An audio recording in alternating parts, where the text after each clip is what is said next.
Yeah, I was pretty serious about chess for a long time. Being a chess professional is not the normal way to become governor of your state, but it worked for me.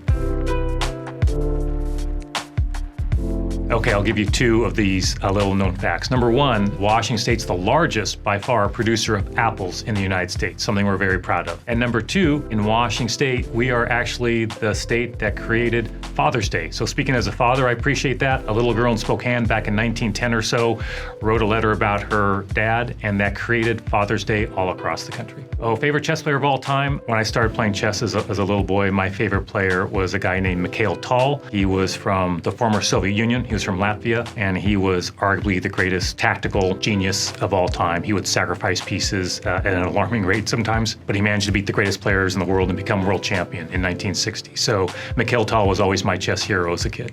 Hard to pick one. Yeah, I was pretty serious about chess for a long time. Being a chess professional is not the normal way to become governor of your state, but it worked for me. But I'd say maybe the first time I played a grandmaster, I was 18, I think. I traveled to Europe to play in some international chess tournaments, and I was paired up against a grandmaster, the former national champion of Hungary, and the match went 100 moves. It lasted 10 hours. It was the longest match I ever played, and the game ended in a draw, which was a big deal for me at the time. When I called my dad and told him about that, he found a book in my chess library at home in Seattle that had all the games of the then world champion, and he looked in the back of that, and that world champion had played my opponent in a match and had a draw. So my dad's logic was very clear. I drew the guy who drew the world champion. So as he said, draw your own conclusions. My highest national rating was like 2360, I think. ELO was more like 22 something. I've kind of forgotten. Yeah, because I didn't play in that many international tournaments. Yeah, I've hiked throughout Washington State, probably thousands of miles. Favorite one for me is something called the Dungeness Spit. It's near Sequim, Washington, and it's literally a spit that goes out about 5 miles that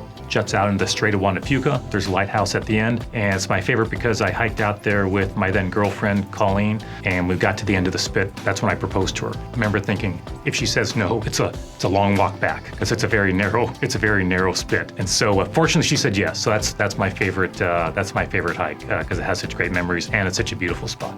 One that I know that the people of my state seem to really appreciate goes to issues of public health. And obviously we're deeply alarmed by what's going on with the Trump administration and Robert Kennedy Jr. and firing of folks who focus on science in providing guidance on public health and vaccines and that type of thing. And so as a governor, I teamed up with the governors of Oregon, California, and Hawaii to really remove ourselves from the craziness of Washington, D.C. and Robert Kennedy Jr.